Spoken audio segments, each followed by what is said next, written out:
قریب قریب آ جاؤ.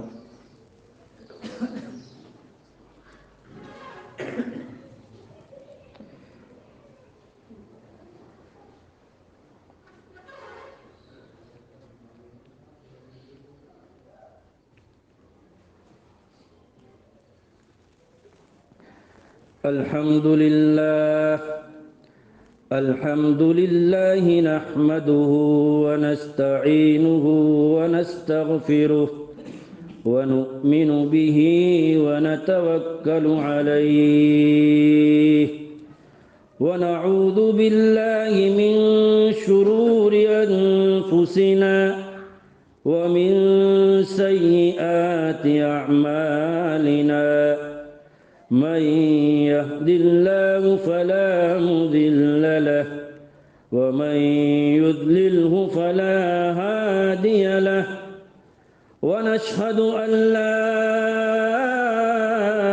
إله إلا الله وحده لا شريك له ونشهد أن سيدنا ومولانا محمدا عبده ورسوله وبارك وسلم تسليما كثيرا كثيرا. أما بعد فأعوذ بالله من الشيطان الرجيم. بسم الله الرحمن الرحيم.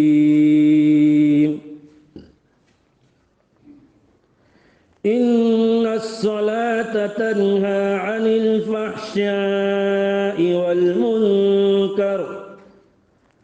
قال الله تبارك وتعالى: يا أيها الذين آمنوا ادخلوا في السلم كافة. قال الله تبارك وتعالى: يا أيها الذين آمنوا قوا أنفسكم وأهليكم نارا. قال النبي صلى الله عليه وسلم: قرة عيني في الصلاة. قال النبي صلى الله عليه وسلم: بين العبد وبين الكفر ترك الصلاة، أو كما قال عليه الصلاة والسلام.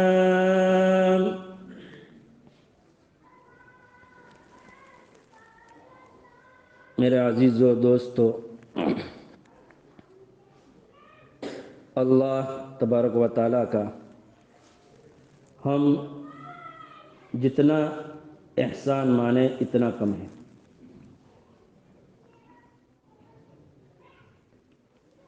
کیوں کہ اللہ تبارک و تعالیٰ نے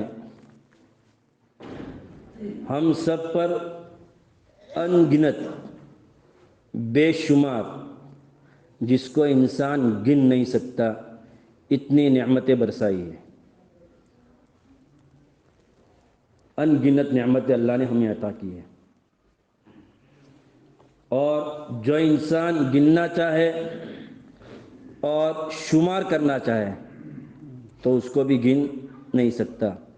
اس کو بھی اللہ نے ایک آیت کے اندر نقشہ کھینچا ہے: وَإِن تَعُدُّوا نِعْمَةَ اللَّهِ لَا تُحْصُوهَا.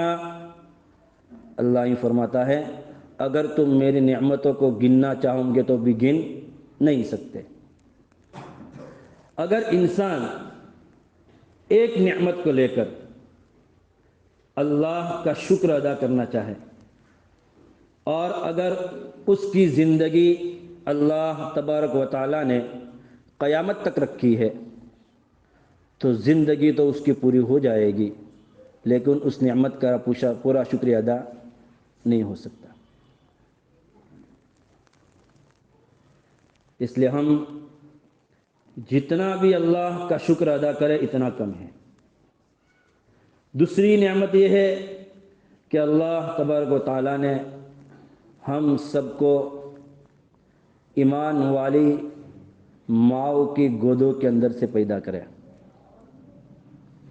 ورنہ جس دن ہم پیدا ہوئے، جس گھڑی میں ہماری پیدائش ہوئی، جس سیکنڈ میں ہماری پیدائش ہوئی،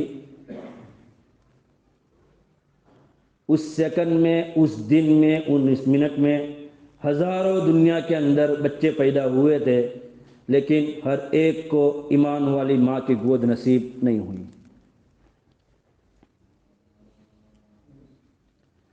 اس کے بعد سب سے بڑی نعمت یہ ہے کہ اللہ تبارک و تعالیٰ نے ہم سب کو تاجدار مدینہ احمد مجتبیٰ محمد مصطفیٰ کالی کملی والے سرور کونین سارے جہاں کے سردار صلی اللہ علیہ وسلم کی امت میں پیدا فرمایا۔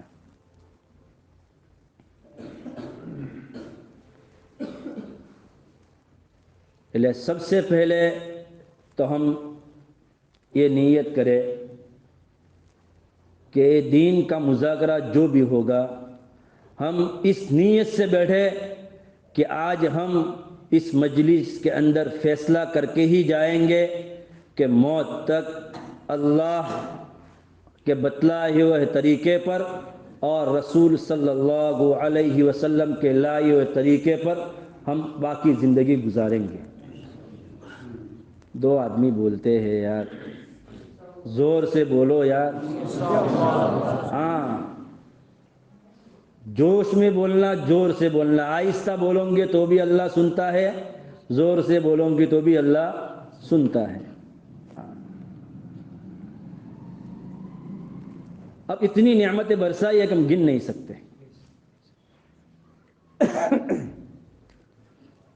آسمان کو دیکھو، زمین کو دیکھو، سورج کو دیکھو، چاند کو دیکھو، کتنی بڑی بڑی نعمتیں ہیں۔ لیکن ہم نے آج تک اللہ کا تو مانا ہے، اللہ کو تو مانتے ہیں کہ اللہ ایک ہے، لیکن اللہ کی نہیں مانی ہے، اللہ کی نہیں مانی ہے۔ اتنا تو ہمیں پتہ ہے کہ اللہ ہے، وہ جو کچھ کہہ رہا ہے سب صحیح ہے، لیکن اس کی مانتے نہیں ہیں۔ اتنا پتہ ہے کہ ہمارے نبی بھی دنیا کے اندر آئے تھے، اس پیغام کو لے کر آئے تھے، اس پیغام تو ہم تک پہنچا ہے۔ نبی کو تو مانتے ہیں لیکن نبی کی نہیں مانتے ہیں۔ اس لیے ہم نیت کریں کہ انشاءاللہ آج کے بعد اللہ کی بھی مانیں گے اور نبی کی بھی مانیں گے۔ اللہ تعالیٰ مجھے صحیح بات کرنے کی توفیق عطا فرماوے۔ آپ حضرات بھی دعا کریں، کیونکہ آپ کے اس گاؤں میں پہلی مرتبہ آنا ہوا ہے۔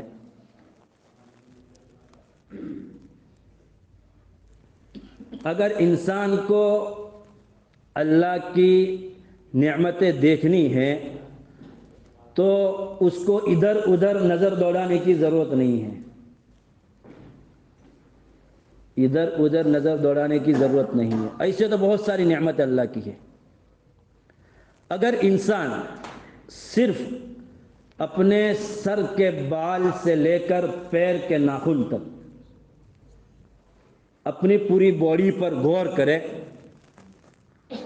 تو ایک سے ایک بڑھ کر اللہ کی نعمتیں ہماری بدن سے جڑی ہوئی ہیں۔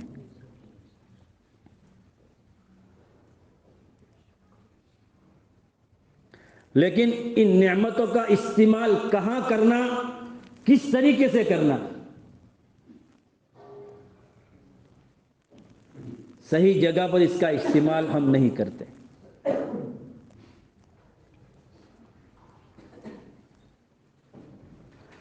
اور اللہ تبارک و تعالیٰ نے اس روئے زمین پر 18,000 سے زیادہ مخلوق پیدا فرمائی ہے، لیکن کسی مخلوق کو پیدا کرنے کے بعد کسی مخلوق کی تعریف نہیں کی ہے، صرف ایک مخلوق کے بارے میں تعریف کی ہے، انسان کے بارے میں، اور یوں فرمایا ہے لقد خلقنا الانسان فی احسن تقویم، ہم نے انسان کو بہترین ڈھانچے میں پیدا فرمایا۔ کیا فرمایا اللہ تعالیٰ؟ ہم نے انسان کو بہترین ڈھانچے میں پیدا فرمایا، ایسی شکل و صورت ہمیں عطا کی ہے، ہماری شکل ایسی اللہ نے بنائی ہے جو کسی اور مخلوق کو نہیں دی ہے۔ آنکھ مستقل ایک نعمت ہے، کان مستقل ایک نعمت ہے، زبان مستقل ایک نعمت ہے، ہاتھ مستقل ایک نعمت ہے، پاؤں مستقل ایک نعمت ہے، سانس مستقل ایک نعمت ہے۔ اسی درمیان میں ایک واقعہ میں آپ کو سنا دوں۔ عرب ممالک میں ایک 80 سال کے بزرگ تھے، وہ اسپتال میں داخل ہوئے تو ان کو سانس کی تکلیف ہوئی، تو وہاں جب اسپتال میں داخل ہوئے 3 دن تک، تو 3 دن کے اندر ڈاکٹر نے 80,000 یا 80 لاکھ کا بل بنا دیا۔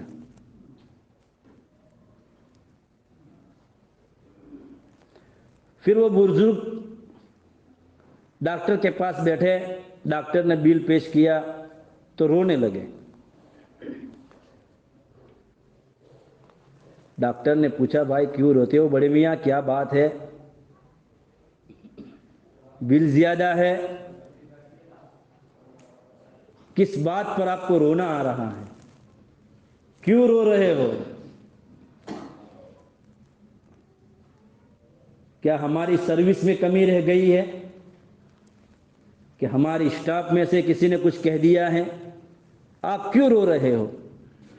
وہ بزرگ یوں فرماتے ہیں ڈاکٹر صاحب میں بل پر نہیں روتا، نہ آپ کے اسٹاف سے مجھے کوئی شکایت ہے، نہ آپ کی سروس سے مجھے کوئی شکایت ہے، میں اس بات پر رو رہا ہوں کہ 80 سال تک میرے اللہ نے میری سانس کو دیا، کوئی بل نہیں مانگا، 3 دن تک تم نے اپنے ہسپتال میں داخل کر 80 لاکھ کا بل مانگ دیا۔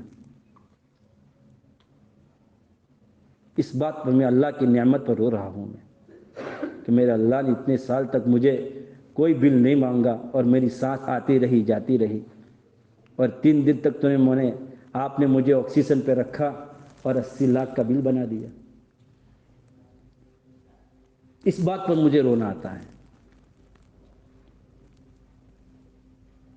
ان کی نظر سیدھی کہاں گئی؟ بولو اللہ پر گئی۔ ہاں، وہ بڑی قدرت والا ہے۔ ان اللہ علی کل شیء قدیر، وہ بڑی قدرت والا ہے۔ میں یوں فرما رہا تھا کہ انسان کو اللہ نے بہترین ڈھانچے میں پیدا فرمایا ہے،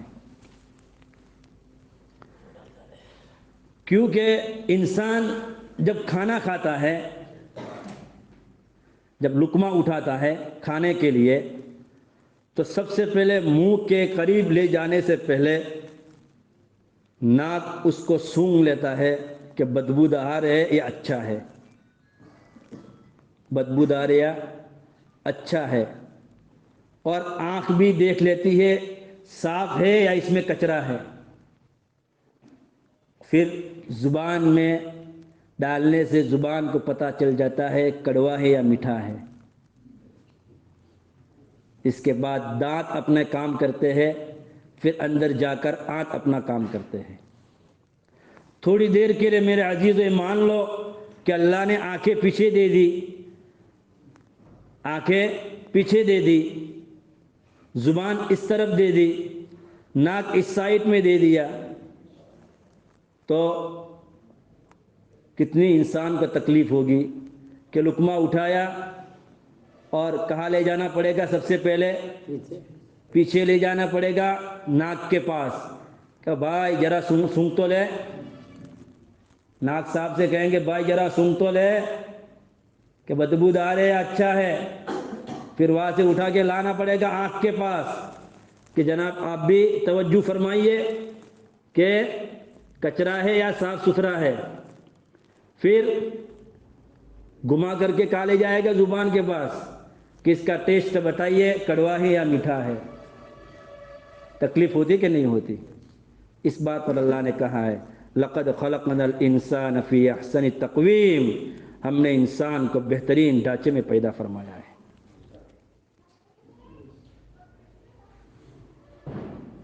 سب سے بڑی نعمت اگر آج ہمارے پاس ہے تو ایمان ہے. واقعی میں میرے دوستو، اس ایمان کی قدر و قیمت آج ہمارے دلوں سے دن بدن نکلتی جا رہی ہے. کیوں کہ بغیر محنت کے، بغیر مشقت کے جو چیز ملتی ہے اس کی قدر انسان کو نہیں ہوتی. ایک باپ اپنے بیٹے کو روزانہ 500 روپے دیتا تھا کہ جا بیٹا لے جا. وہ شام ہوتے ہوتے اس کو پورے کر کے آتا تھا. ایک دن باپ نے کہا جا بیٹا فلانی جگہ مزدوری کرنی ہے، مزدوری کر کے آ. اور پورے دن مزدوری کرنے کے بعد وہ 500 روپے لے کے آیا. باپ نے کہا بیٹا اس کو کنویں میں ڈال دے. کہ نہیں ابا. کیوں؟ کہ میری پسینہ مزدوری کی کمائی ہے. احساس ہوا کہ نہیں ہوا؟ احساس ہوا کہ نہیں ہوا؟ ہاں. اللہ کرے ہمیں بھی ایمان کا احساس ہو جائے کہ ہم تک ایمان کیسے پہنچا ہے. اس ایمان کے پیچھے اور ہم تک دین پہنچانے کے لیے فخر دو عالم صلی اللہ علیہ وسلم نے کیا کیا قربانیاں دی ہے. صحابہ کرام رضوان اللہ علیہ اجمعین نے کیا کیا قربانیاں دی ہے. ہم بیٹھے دین کی حج مجلسوں میں ہم بیٹھنے کی کوشش کریں اور اپنے آپ کو محتاج بنا کر کے بٹھائیں کہ مجھے اس کی ضرورت ہے، مجھے اس کی ضرورت ہے. محتاج بنا کر کے بیٹھائیں. کیوں کہ سیدھی سادی زبان میں آپ کو سمجھا دوں کہ بعض مرتبہ ہمارے پاس آج تو سلنڈر کا زمانہ ہے، لائٹر کے ذریعے گیس جلاتے تو 1-2 جھٹکے لگانے سے بھی نہیں جلتا. بعض مرتبہ 15-12 جھٹکے لگاتے نہیں جلتا، کبھی ایک ہی جھٹکے میں جل جاتا ہے. تو ہم دین کی حج مجلس میں بیٹھنے کی کوشش کریں. ہو سکتا ہے اس مجلس میں ہمیں ہدایت نہیں ملی، اس مجلس میں نہیں ملی، فلانی مجلس میں نہیں ملی، تو کوئی نہ کوئی مجلس میں ایسی بات تو ہوگی جو ہمارے دل پر جھٹکا لگے گا اور اللہ ہمارے لیے ہدایت کا فیصلہ فرما دے گا. کوئی انسان 3 دن میں جاتا ہے زندگی تبدیل ہو جاتی ہے. کوئی انسان 40 دن جاتا ہے زندگی تبدیل نہیں ہوتی. کوئی 4 مہینہ لگا کے آتا ہے زندگی تبدیل نہیں ہوتی. کوئی 24 گھنٹے کے لیے جاتا ہے اس کی زندگی بدل جاتی ہے. کیوں؟ سب سے پہلی اس کی نیت ہوتی ہے کہ میں جس مقصد کے لیے جا رہا ہوں اس مقصد میں مجھے اللہ تعالیٰ کامیابی عطا فرمائے. ہم بھی نیت کرے اللہ تعالیٰ نے اس روئے زمین پر ہم کو جس مقصد کے لیے بھیجا ہے ہم اس مقصد کو اپنی زندگی کا مقصد بنا کر زندگی گزاریں گے. سب سے پہلی آیت میں نے جو پڑھی ہے وہ یہ ہے ان الصلاۃ تنہی عن الفحشاء والمنکر. دوسری آیت میں نے پڑھی ہے یا ایھا الذین آمنوا ادخلوا فی السلم کافہ. یہاں اللہ تعالیٰ یوں فرما رہے ہیں یا ایھا الذین آمنوا ادخلوا فی السلم کافہ. اے ایمان والو. کس کو کہا ہے؟ او ایمان والو. کسی اور کو نہیں پکارا.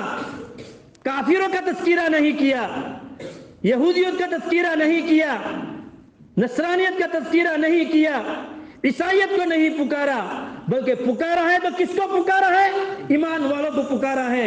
یا ایھا الذین آمنوا ادخلوا فی السلم کافہ. او ایمان والو پورے کے پورے ایمان میں داخل ہو جاؤ. اس کا کیا مطلب ہے؟ کہ ہر لائن کے اعتبار سے ایمان میں داخل ہو جاؤ. غمی کے موقع پر بھی شریعت کو سامنے رکھو، خوشی کے موقع پر بھی شریعت کو سامنے رکھو، شادی کے موقع پر بھی شریعت کو سامنے رکھو. اور موت میت کے وقت بھی شریعت کو سامنے رکھو۔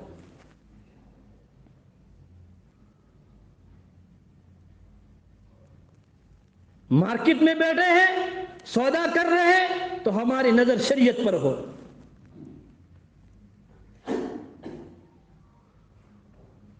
فیکٹری میں بیٹھے ہیں تو ہماری نظر شریعت پر ہو۔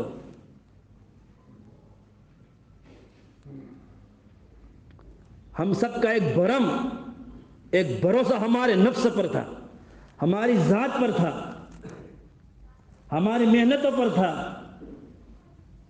ہماری دکانوں پر تھا، ہمارے کانخاروں پر تھا، کہ کارخانوں سے ہمارے کام چلتے ہیں، فیکٹری سے ہمارے گھر چلتے ہیں، دکانوں سے ہمارے گھر چلتے ہیں۔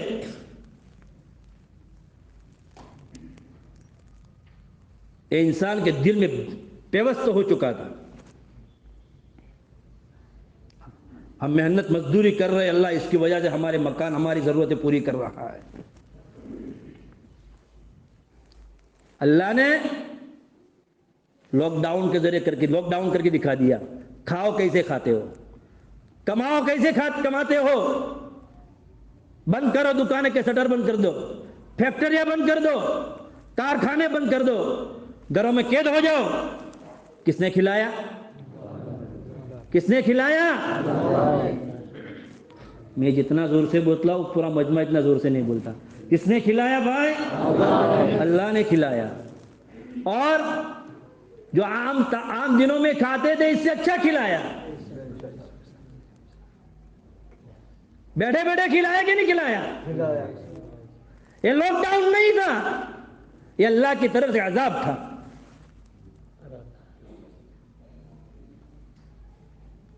اللہ کی طرف سے عذاب تھا۔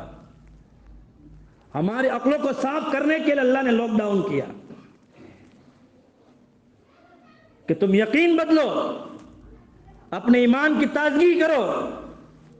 ایمان کا معنی یقین، اللہ کے ذات سے ہونے کا یقین ہمارے دلوں کے اندر بٹھاؤ۔ بعض مرتبہ 24 گھنٹے کے اندر کبھی کبھی ہماری زبان سے ایسے کفری الفاظ نکل جاتے ہیں، اللہ حفاظت فرمائے۔ بھئی فلانے صاحب بیمار تھے، چلو ان کی خیریت پوچھنے جاتے ہیں، گئے، بڑے میاں کیا حال چال ہے؟ ہاں فلانے ڈاکٹر صاحب نے دوائی دی تھی، اس دوائی سے اللہ کا کرم ہے، اس دوائی پی، دوائی سے اچھا ہو گیا۔ دوائی نے اچھا کیا کہ اللہ نے اچھا کیا؟ دوائی میں شفا ڈالنے والا کون؟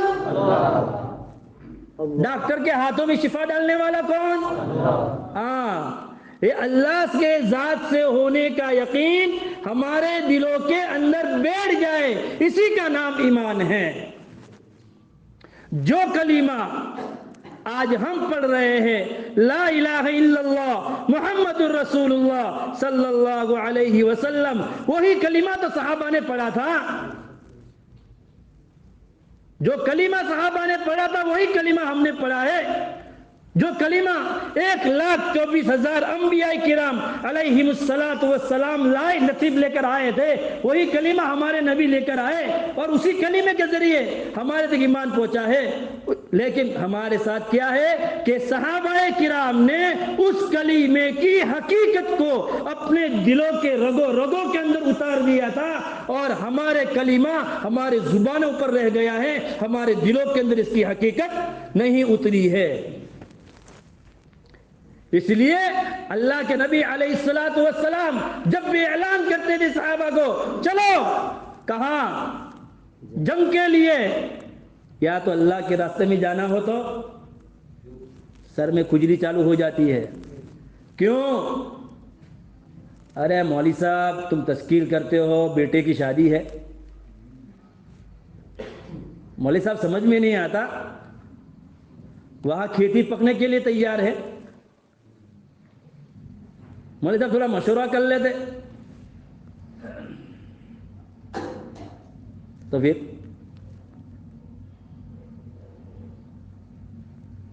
کیوں؟ دین ابھی تک سمجھ میں آیا نہیں تھا۔ اللہ کرے صحیح معنوں میں ہمیں اللہ تعالیٰ دین سمجھا دے۔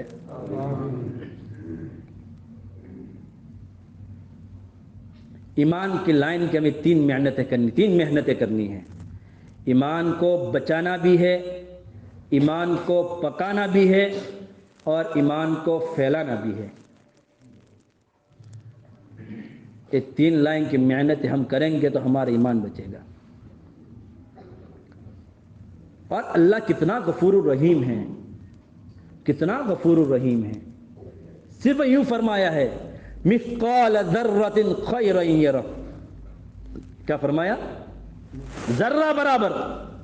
اب ذرہ قرآن کی تفسیر کے اعتبار سے اس کو کہتے ہیں جیسے آپ کے دیہاتوں میں کچے مکان ہیں، وہ گرمیوں کے موسم میں تو دھوپ آتی ہے، نلیوں کے اندر سے ایک ڈنڈا جیسا نکلتا ہے، اس کے اندر جو ذرات اڑتے ہیں نا چھوٹے چھوٹے، لکھتا ہے ڈنڈا لیکن ہاتھ میں آئے گا نہیں.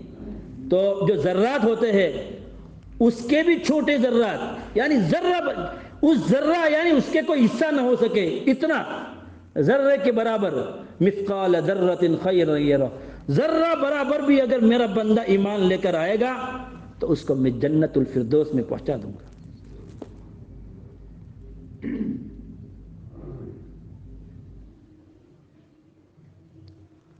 ہم مسجدوں کی تعلیم کے اندر اپنے آپ کو محتاج بنا کر بٹھائے.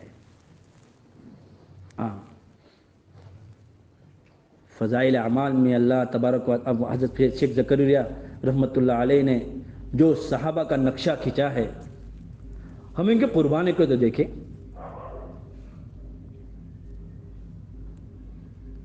ان کے قربانی کو تو دیکھیں کیا نقشہ کھینچا ہے. جب انسان پکی نیت کر لیتا ہے کہ میں ضد پر آ جاتا ہے مجھے ایک کام کرنا ہی ہے، جیسے چھوٹا بچہ ضد کرتا ہے نا کہ آج تو میں باپ کے پاس سے 5,000 روپے لے کر ہی رہوں گا. اب اکلوتا بیٹا ہے تو پھر کیا کریں گے؟ آگے پیچھے کوئی نہیں ہے، ابا 5,000 روپے دو، مجھے ضرورت ہے، فلانے کی ضرورت ہے، مجھے یہ کام کرنا ہے. باپ سمجھائے گا بیٹا اتنی پیسوں کا کیا کرے گا، لیکن مجبور ہو کر اس کی ضد کو پوری کر دیتا ہے، وہ اپنی ضد پہ کامیاب ہو جاتا ہے. لیکن جب انسان پکی نیت کر لیتا ہے کہ مجھے اللہ کے نبی کے لائے ہوئے طریقے پر چلنا ہے، چاہے کچھ بھی ہو جائے، کچھ بھی ہو جائے چلنا ہے، چاہے کتنے بھی حالات آ جائے، میری کھیتی برباد ہو تو ہو جائے، میری اولاد یتیم ہو جائے تو ہو جائے، میرا مال برباد ہو جائے تو ہو جائے، اس سے کوئی پرواہ نہیں ہے مجھے، لیکن مجھے دین پہ چلنا ہے. اور نیت کر لیتا ہے پکی تو اس کے لیے اللہ تعالیٰ آسان کر دیتے ہیں. ہم بھی نیت کرتے کرن نہیں ہے انشاءاللہ. میں آپ کو چائے بھی پلائیں گے، بستی والے بھائی زور سے بولو. ہاں جیسے حضرت مصعب بن عمیر رضی اللہ تعالیٰ عنہ بہت بڑے صحابی گزرے ہیں، بہت بڑے صحابی گزرے ہیں. ہم کتابوں میں پڑھتے ہیں واقعات تو واقعی کے اندر کہتے ہیں کہ اتنا بڑا مالدار گھرانے کا بیٹا، اتنی نعمتیں ٹھکرا دی اس نے. بہت شاہی خاندان کے تھے، شاہی خاندان کے، اور زبردست اللہ تعالیٰ نے اس خاندان کو نعمتوں سے نوازا تھا. ان کے باپ کو عجیب و غریب مال دولت سے نوازا تھا اور ناز و نخروں میں پلے ہوئے تھے.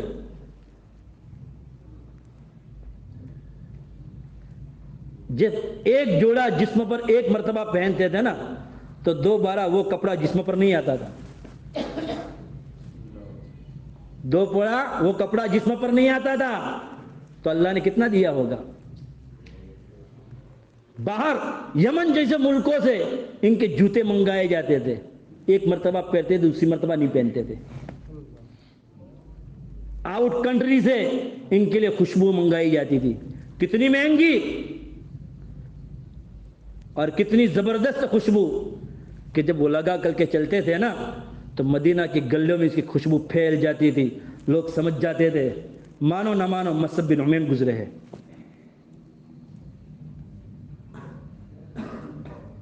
اتنے ناز و نخروں میں پڑنے والا صحابی. لیکن انہوں نے نیت کر لی کہ مجھے تاجدار مدینہ احمد مجتبی محمد مصطفیٰ کالی کملی والے سرور کونین صلی اللہ علیہ وسلم کے دست مبارک پر ہاتھ رکھ کر ان کے لائے ہوئے طریقے پر مجھے چلنا ہے، ان کے لائے ہوئے دین پر مجھے چلنا ہے. بس یہ نیت کر لی تو ان کے لیے سب کچھ چھوڑنا آسان ہو گیا. جب اپنے ہاتھ کو پیارے آقا صلی اللہ علیہ وسلم کے دست مبارک میں دے دیا اور ایمان قبول کر لیا، ایمان قبول کر لیا، رشتہ داروں کو، خاندان والوں کو، ماں باپ کو پتہ چلا کہ بھئی یہ تو پھر گیا، گئی بھینس پانی میں، یہ تو پھر گیا. تو بلایا مصعب بن عمیر ادھر آئیے، آپ نے ہمارا طریقہ ہمارا مذہب چھوڑ دیا ہے کہ ہاں بالکل چھوڑا ہے. میں کہ اللہ کو ایک مانتا ہوں، محمد رسول اللہ صلی اللہ علیہ وسلم نبی مانتا ہوں، اور وہ جو طریقہ لے کر آئے اس طریقے پر میں چلوں گا. تو باپ نے کیا کہا پتہ ہے؟ مصعب تمہارے جسم پر جو کپڑے ہیں وہ بھی ہمارے پیسوں کے اتار دو. پہنے ہوئے کپڑے بھی چھین لیے، پہنے ہوئے کپڑے بھی چھین لیے. لیکن ماں ہوتی ہے، ماں ہوتی ہے. عزیزو اپنے والدین کی قدر کرو، اپنے والدین کی قدر کرو. یاد رکھنا میں بات کہاں سے چھوڑتا ہوں، دیکھو دھیان سے سنوں گے تو آپ کو یاد رہے گا. اویس قرنی رحمۃ اللہ علیہ بہت بڑے ولی گزرے ہیں. اللہ کے نبی علیہ الصلوۃ والسلام کے زمانے میں حیات تھے، زندہ تھے، لیکن انہوں نے پیغام، فون کا سلسلہ تو تھا نہیں، وہ خط و خطوط کا سلسلہ بھی نہیں تھا. وہ ایک آدمی کو بھیجتے تھے، وہ خبر لے کے آتا تھا، وہی زمانہ چلتا تھا. تو اویس قرنی رحمۃ اللہ علیہ نے فرمایا کہ جاؤ اللہ کے نبی کے پاس جاؤ کہ مجھے آپ کا دیدار کرنا ہے اور آپ کی زیارت کرنی ہے، تو کیا میں آپ کے پاس آ سکتا ہوں؟ تو کیا فرمایا؟ وہ گیا انسان اللہ کے نبی کے پاس، قاصد کہتے اس کو، قاصد خبر لے کے پہنچا، اور جب ریٹرن آیا تو پھر بتایا. اللہ کے نبی نے کہا، پوری بات بتا دی. اللہ کے نبی نے فرمایا جاؤ اویس سے پوچھو تمہارے والدین میں سے کون زندہ ہے. قاصد پھر گیا، کہا کہ والدہ زندہ ہے. اللہ کے نبی کے پاس پہنچا قاصد اور پھر واپس آیا. اللہ کے نبی نے کیا جواب دیا؟ میری زیارت سے بہتر یہ ہے کہ تم اپنی والدہ کی خدمت کرو. کیا کہا؟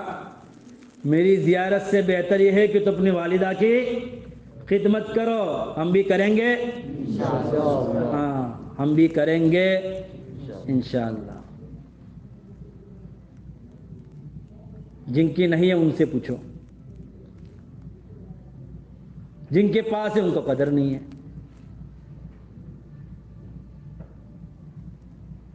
5 بیٹوں کو، 4 بیٹیوں کو، 5 بیٹیوں کو، 5 بیٹے 10 بیٹیوں کو ایک ہی ماں نے پالا، بڑا کیا، پوسا، سب کچھ کیا.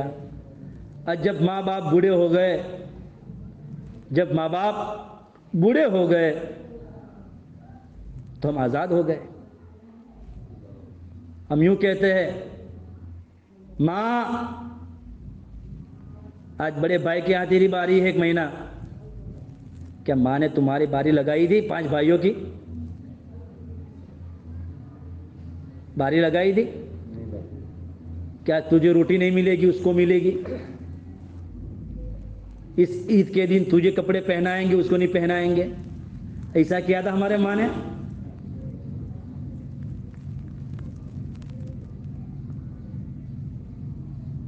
ہمیں گندی نالی میں پھینک دیا تھا؟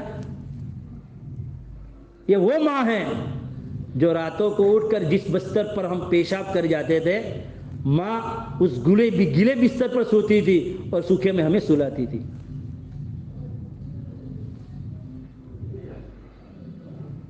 خود بھوکی رہتی تھی، پیٹ ہمارا بھرتی تھی۔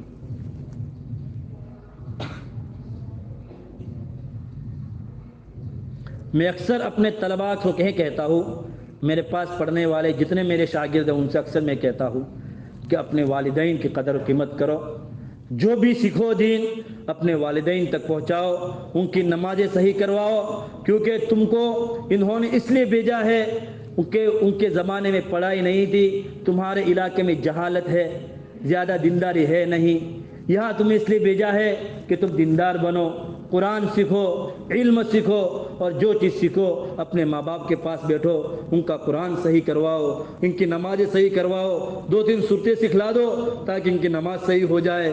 ان کی نماز صحیح ہو جائے گی تو آخرت میں ان کے لیے نجات کا ذریعہ بن جائے گا۔ اکثر میں اپنے طلباء کو یہی نصیحت کرتا ہوں، جو دین ہم تک پہنچا ہے سب سے پہلے ہم اپنے گھروں میں اس کی محنت کریں۔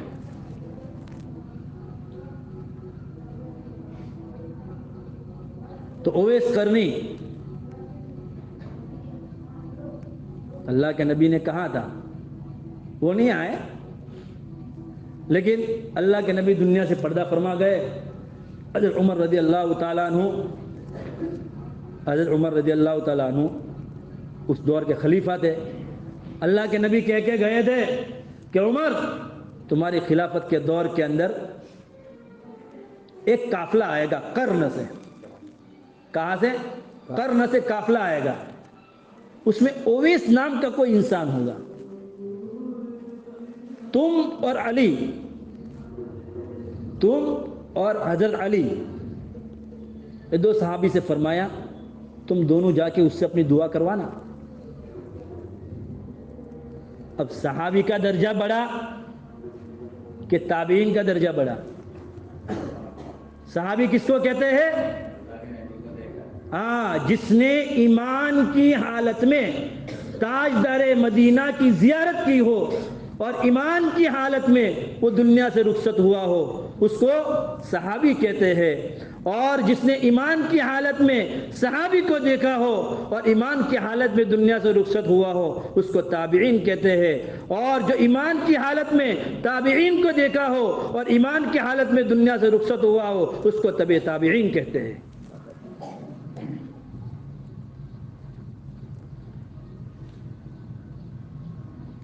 ہمارا سفر ایک جگہ ہوا، ہم وہاں گئے۔ پہلا سفر ہمارے والد صاحب کے ساتھ ہوا تھا۔ جہاں قبرستان ہے اس سے لگ کر عربی سمندر، جہاں بڑے بڑے جہاز آتے تھے، وہی سمندر ہے جس سمندر سے صحابہ کا قافلہ انڈیا میں آیا تھا حضرت عمر رضی اللہ تعالیٰ کے خلافت زمانے میں۔ تو پورا سمندر نہیں بلکہ پورے شہر میں ہمیں تو پتہ نہیں تھا کہ بھئی یہاں ایسا مسئلہ ہے۔ تو ہم نے وضو کے لیے بیٹھے، منہ میں پانی ڈالا تو بالکل کھارا۔ میں نے مؤذن سے پوچھا، بھائی کیا ہے بھائی، نمک تو نہیں ڈالا کیا؟ پورے زمین پر ایسا پانی ہے، پینے کے لیے دوسرا پانی ہم لاتے ہیں۔ لیکن جب قبرستان میں گئے عزیزو، سمندر سے لگ کر ہے قبرستان اور مسجد کافی دور ہے، قبرستان کا پانی اتنا میٹھا تھا۔ کیوں؟ 4 قبریں تھی، کس کی؟ تابعین کی 4 قبریں تھی، جنہوں نے اپنے آنکھوں سے صحابی کو دیکھا تھا ایمان کی حالت میں، اور ایمان سے دنیا۔ ان کی برکت تو دیکھو، پھر دوسرے سفر میں مجھے جانا ہوا اسی شہر میں، تو میرا ایک شاگرد وہاں ہے، تو میں جب وہاں پہنچا تو کوئی اللہ کا ولی اس سے پہلے آیا تھا وہاں، تو انہوں نے بتایا کہ یہاں پر صرف تابعین کی قبریں نہیں ہیں، یہاں پر صحابی کی بھی قبر ہے، صحابی کی قبر ہے۔ تو ہم گئے، تو وہی ہمیں روک دیا کہ بھئی یا رک جاؤ، یہ قبر ہے، کسی کو پتہ نہیں ہے، اس شہر میں سے کسی کو پتہ نہیں ہے، کیوں؟ وہ تو اللہ والوں کو محسوس ہو جاتا ہے، اللہ والوں کو محسوس ہو جاتا ہے کہ بھئی یا کیا ہے کیا نہیں ہے۔ انہوں نے پھر بتایا کہ صحابی کی قبر ہے۔ اب پورے شہر میں بات پھیل جائے گی تو کیا ہو جائے گا؟ وہی چادریں چڑھانا، پھول چڑھانا، یہ درگاہوں پر جانا، یہ پھر عقائد خراب، ایمان خراب، پھر اس کے ساتھ شرک ہو جائے گا۔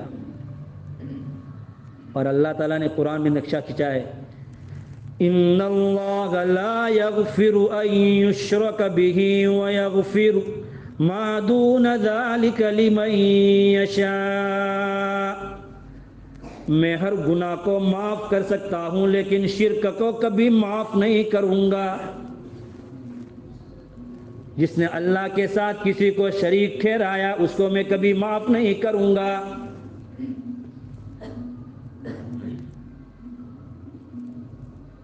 کافر لوگ کھڑی کو پوچھتے ہیں، ہمارے جیسے لوگ پڑی کو پوچھتے ہیں۔ مورتی کھڑی ہوتی ہے، لاش پڑی ہوتی ہے۔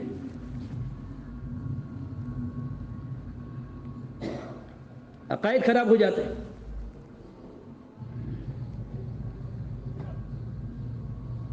ہوتے کہ نہیں ہوتے؟ وہاں جا کے مانگتے کس سے ہے؟ اس قبر والے سے مانگتے۔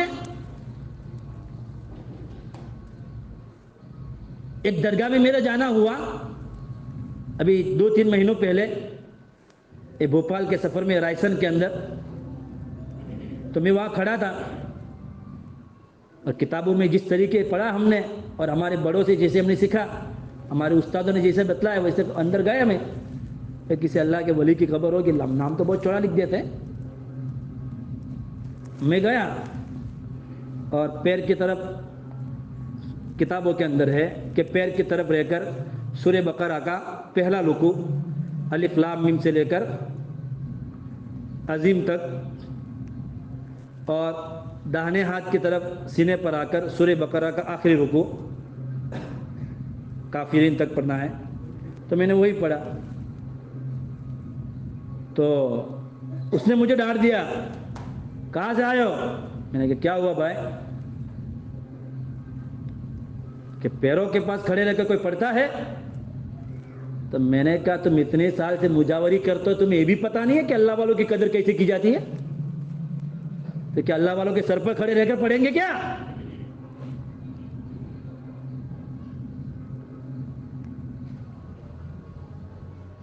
تمہیں اس بات کا بھی پتہ ہے کہ ہندوستان کی آزادی کے اندر کتنے علماء شہید ہوئے ہیں؟ 51,000 سے زیادہ علماء شہید ہوئے ہیں۔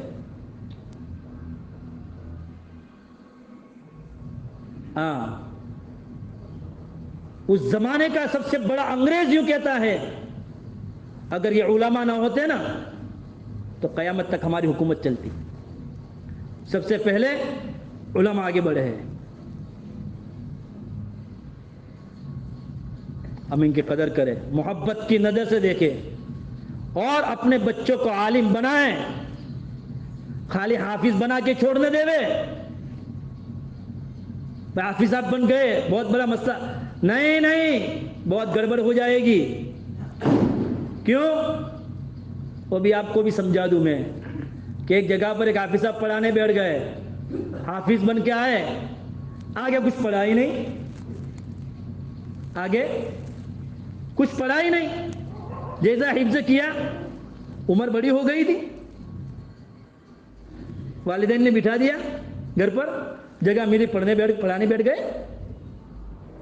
اب ان کو یہ پتہ نہیں ہے کہ بھئی دیہات میں پڑھانا آسان نہیں ہے, طرح طرح کے مسائل پیش آتے ہیں. ایک آدمی بھاگتا ہوا آیا کہ حافظ صاحب میرے کنویں میں چوہا گرا ہے.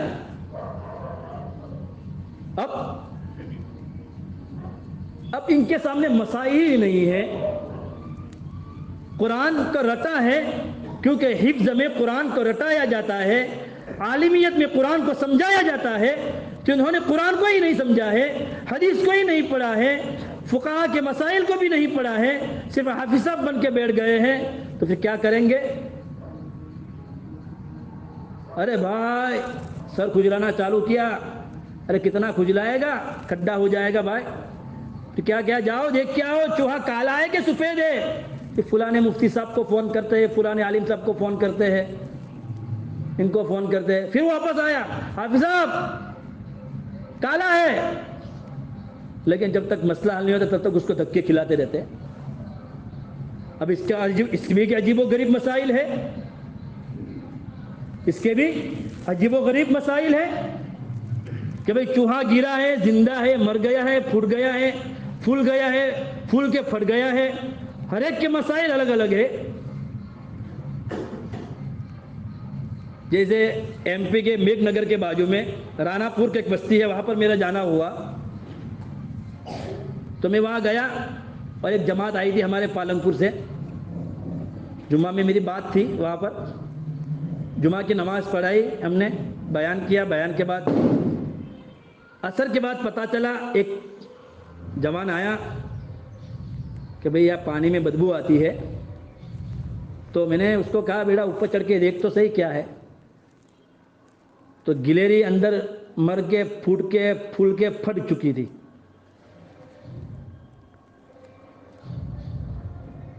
تب اس کے دو مسائل ہیں. لیکن ہمارے مفتی صاحب, مفتی عبد الرحمن صاحب کالڑوی, جو چھاپی دارالعلوم میں پڑھاتے تھے, دنیا سے رخصت ہو گئے. اللہ ان کو گھر کی رحمت فرماوے, جنت الفردوس میں اعلیٰ مقامات نصیب فرمائے. ہم نے ان سے مسئلہ پوچھا کہ حضرت دیہات ایسا ہے اور اس دیہات میں ایسا مسئلہ پیش آیا ہے, تو آپ اس کے اعتبار سے ہمیں جواب دیجئے. مسائل تو ہمارے پاس بھی تھے کہ ہمارے پڑھنے کے زبان میں بھی ایسا مسئلہ پیدا ہوا ہے ہمارے دارالعلوم میں. لیکن مفتی صاحب نے امت کو حال کا دیکھتے ہوئے فرمایا کہ جب سے دیکھا ہے تب سے ناپاک, یعنی مغرب کا وضو اس پانی سے نہ کرے. اب جو ہو گیا سب تمہاری نماز قبول. اس لیے میں کہتا ہوں کہ اپنے بچوں کو عالم بناؤ. ہر گھر میں علماء ہونا چاہیے. علماء ہوں گے تو ہمارے گھروں میں دینداری آئے گی. ہمیں ڈھوکنے ٹوکنے والے ہوں گے,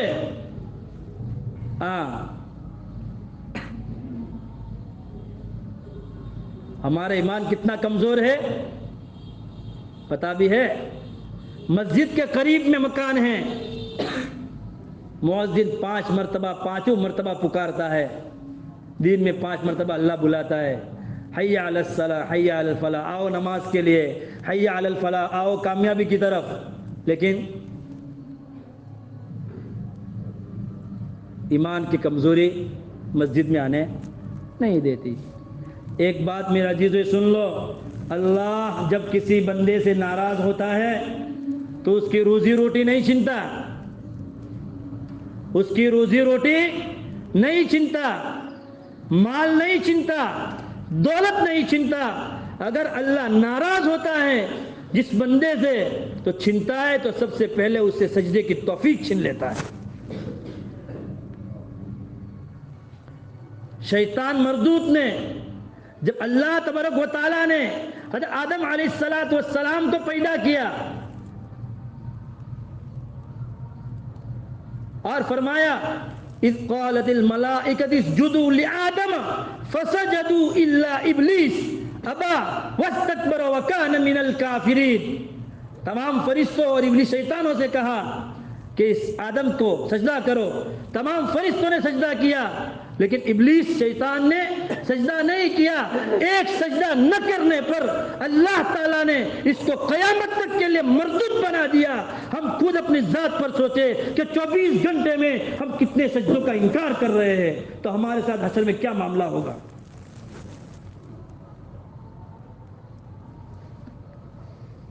اس لیے بار بار کتابوں میں یہی تذکرہ آتا ہے. سب سے پہلی آیت میں نے یہی پڑھی ہے, ان الصلاۃ تنہا عن الفحشاء والمنکر, کہ نماز ہر بے حیائی اور برائی کو مٹا دیتی ہے.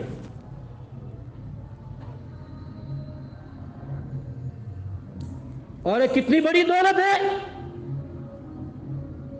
کتنی عظیم نعمت ہے.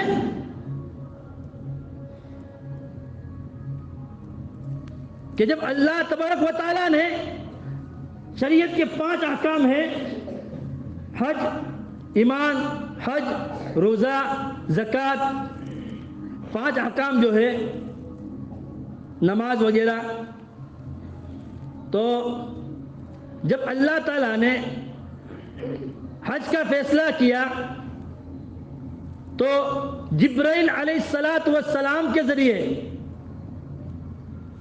وہ احکام کہاں پہنچایا کہ جائیے زکوٰۃ کا حکم لے کے جائیے, کہاں, دربار رسالت میں جائیے اور زکوٰۃ کا حکم پیش کیجیے کہ امت کو بتلا دیجیے زکوٰۃ ایسی نکالنی ہے. ہم نکالتے ہیں, نکالتے ہو بھائی؟ جو انسان زکوٰۃ نہیں نکالتا کل حشر کے میدان میں اس کو جہنم میں ڈالا جائے گا اور اس کے مال کو تختیہ بنا بنا کر, لوہے کی تختیہ بنا بنا کر اس کو ڈھانپ دیا جائے گا.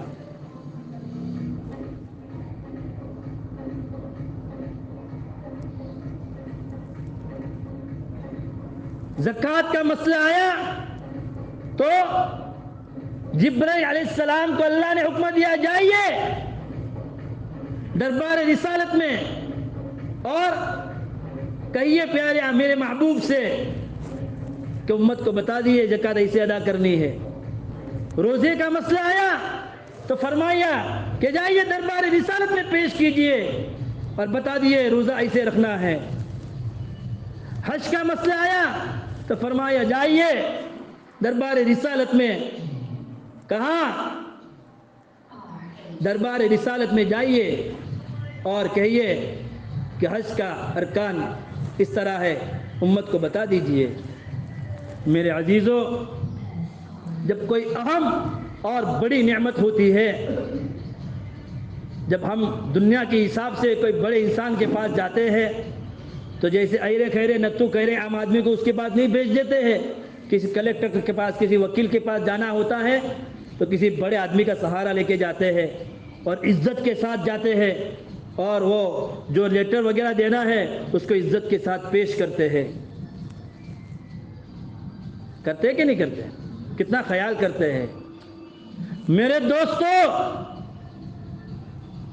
جب نماز کی باری آئی 4 ارکان زمین پہ اترے, لیکن جب نماز کی باری آئی اللہ نے اس کو زمین پہ نہیں اتارا.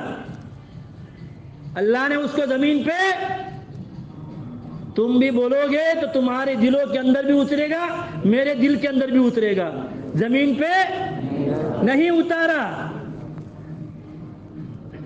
بلکہ کیا کیا, معراج کا سفر کروایا. سبحان الذی اسری بعبدہ لیلا من المسجد الحرام الى المسجد الاقصى, مسجد حرام سے مسجد اقصی تک کا سفر کروایا اور 7 زمین سے 7 آسمان تک کا سفر کروایا. کیوں کہ بہت اہم اور بڑا تحفہ دینے کے لیے پیارے آقا صلی اللہ علیہ وسلم کو زمین سے اٹھا کر کہاں بلایا, عرش پر بلایا, براق پر بٹھا کر. اور براق چلانے والا کون؟ جبرائیل علیہ السلام. کتنے پر ہے ان کے؟ 600 پر ہے. کتنے؟ 600 پر ہے. اور وہاں بلایا اللہ تعالیٰ نے. جب سدرۃ المنتہا تک پہنچے, سدرۃ المنتہا, جبرائیل نے رک گئے, جبرائیل علیہ السلام رک گئے. کیوں؟ اللہ کے نبی کے سے کہا ہے آپ جائیے.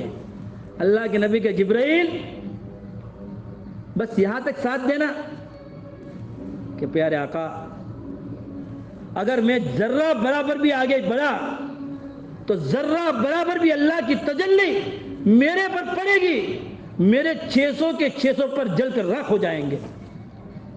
مجھے اجازت نہیں ہے، اب جائیے۔ سدرۃ المنتہا سے آگے سفر کیا اور یہاں موسیٰ علیہ السلام کو اللہ تبارک و تعالیٰ نے کوہ طور پر بلایا تھا، کیونکہ موسیٰ تو کلیم اللہ تھے۔ کلیم اللہ معنی اللہ سے بات کرنے والے تھے۔ ہاں، ابراہیم کو خلیل اللہ بنایا۔ خلیل معنی دوست ہوتے ہیں، اور دوست کا امتحان بھی لیا، ان کو خلیل اللہ بنایا۔ اور ہمارے نبی کو عیسیٰ علیہ السلام کو روح اللہ بنایا، کیونکہ ان کے پاس اللہ نے وہ طاقت دی تھی کہ روح پھونک مارتے تھے اور مردہ زندہ ہو جاتا تھا۔ اور ہمارے نبی کو کیا بنایا؟ حبیب اللہ بنایا۔ محبوب جو کہے گا وہ اللہ فیصلہ کرے گا۔ یہاں موسیٰ علیہ السلام کو اللہ نے کوہ طور پہ بلایا کہ آپ کوہ طور پر تشریف لائیے۔ سورہ طٰہٰ کے اندر 16ویں پارے میں ہے، اور یوں فرمایا اللہ نے، اے موسیٰ فاخلع نعلیک، جوتے اتار کر کے آئیے کوہ طور پر۔ اور یا کیا فرمایا محمد عربی صلی اللہ علیہ وسلم سے، او میرے محبوب جوتے سمیت میرے عرصے پر تشریف لے آئیے۔ اور آمنے سامنے بٹھا کر کے نماز کا تحفہ ادا کیا ہے۔ اس لیے کتابوں میں آتا ہے کہ مرنے کے بعد حشر کے میدان میں سب سے پہلے نماز کے بارے میں حساب لیا جائے گا۔ نماز کی پوچھ ہوگی۔ اگر ہماری نمازیں صحیح نکلی تو ہمارے جسم سے نکلنے والے تمام اعمال صحیح نکل جائیں گے۔ اس لیے نیت کرو کہ جب تک اللہ ہمیں زندگی دے گا کوئی نماز ہماری قضا نہیں ہوگی، اور کوئی نماز ہمیں بغیر جماعت کے نہیں پڑھیں گے۔ میری آواز سے زیادہ آپ کی آواز نہیں بڑھی۔ ہاں، کوئی نماز ہماری قضا نہیں ہوگی، اور کوئی نماز ہم بغیر جماعت کے نہیں پڑھیں گے انشاءاللہ۔ اتنی بڑی دولت ہے۔ اور صحابہ کیسی نمازیں پڑھتے تھے، اور آج ہم کیسی نمازیں پڑھتے ہیں۔ امام کے ساتھ اللہ اکبر کہتے ہیں، پہلی رکعت میں تو امام کے ساتھ رہتے ہیں، دوسری رکعت میں سیدھے کہا جاتے ہیں، دکانوں پر چلے جاتے ہیں۔ ایک امام صاحب نماز پڑھا رہے تھے، ایک بڑے میاں پیچھے کھڑے تھے۔ کیا کہا؟ بڑے میاں پیچھے کھڑے تھے، امام صاحب نے سلام پھیر دیا۔ عصر کی نماز تھی تو کوئی نہیں بولا، وہ بڑے میاں بولے، امام صاحب 3 رکعت پڑھائی آپ نے؟ سب کہہ رہے 4 پڑھائی۔ ارے 3 پڑھائی۔ اب ایک کی بات کون مانے گا؟ پورا مجمع کہہ رہے 4 پڑھائی۔ کہ بڑے میاں کس بات پر آپ کہتے ہو کہ میں ان امام صاحب کے پیچھے نیت باندھ دی تھی، اور اس کے بعد میرے 3 دکانوں کا حساب ہوا، چوتھی دکان کا حساب باقی تھا۔ امام صاحب نے سلام پھیر دیا۔ ہم کہاں جاتے ہیں نماز میں؟ دکانوں میں، کھیتوں میں، باغوں میں گھومتے۔ ارے اسی نمازیں اللہ ہمیں نصیب فرمائے جیسی صحابہ پڑھتے تھے تو دنیا کے باغوں میں نہیں گھمائے گا، اللہ جنت کے باغوں میں گھمائے گا، جنت کے مسئلے پر بٹھائے گا۔ ہاں، اس سے جو آیت میں نے پڑھی، یا ایھا الذین آمنوا ادخلوا فی السلم کافہ، پورے کے پورے ایمان میں داخل ہو جاؤ۔ اگر ہم ہر طریقے سے ہر لائن کے اعتبار سے ایمان میں داخل ہو جائیں گے تو اللہ کے نبی کیا فرماتا ہے؟ نوم کنومت العروس، جاؤ قبر میں جا کے سو جاؤ۔ کیسے سو جاؤ؟ جیسے پہلی رات دلہن سوتی ہے۔ آج تو پتہ نہیں کیا کیا خرافات پیدا ہو گئے ہیں، اللہ حفاظت فرمائے۔ سکون کے ساتھ سو جاؤ، چین کے ساتھ۔ اگر ہم بھی نیت کریں گے تو چین پورا میں بھی چین آ جائے گا.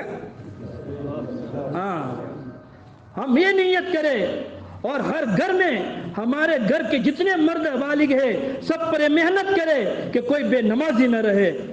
ہاں تو دیکھو پھر اس بستی میں اللہ تعالیٰ کیا نکھار پیدا کرتا ہے, کیا رونق پیدا کرتا ہے, کیا اللہ کی رحمتیں اترتی ہے.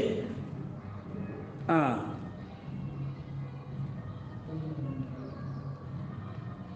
اللہ کے نبی علیہ الصلوۃ والسلام کے زمانے میں ایک عورت نے اسلام قبول کیا, اور اسلام قبول کیا کیونکہ انسان مذہب بدلتا ہے, دین پہ چلتا ہے تو لوگ پیچھے پڑ جاتے ہیں. ارے دیکھو نہیں یار, لو ابھی تو جوا کھیل رہے تھے, سود بیاج میں ہاتھ ڈالتے تھے, یہ چلے کہاں چلے میں چلے, چلے میں 40 دن کیا کریں گے.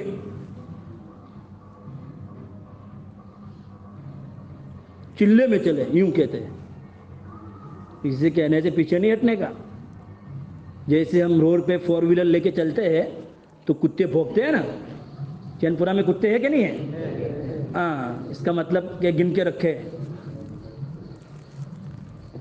کتے بھونکتے ہیں تو چلانے والا ڈرائیور پیچھے دیکھتا نہیں ہے تو کتنے کتے ہیں, 2 ہے 4 ہے, کیوں پیچھے دیکھے گا تو کیا ہوگا, خود بھی جائے گا, جتنے بیٹھے ان کو لے کے بھی جائے گا. اگر ہم کسی کے کہنے کی وجہ سے, کسی کے بولنے کی وجہ سے, کسی کے ٹوکنے کی وجہ سے ہم نے دین کا راستہ بدل دیا, واپس اسی راستے پر آ گئے تو ہماری زندگی تو برباد ہوگی, ہماری پوری فیملی کی بھی زندگی برباد ہو جائے گی. ہم تو خود جائیں گے جہنم میں, ہم تو خود جائیں گے جہنم میں, پوری فیملی بھی جائے گی جہنم میں. انسان دلی کی گاڑی میں بیٹھ کر تسبیح پڑھتا ہے لمبی چوڑی,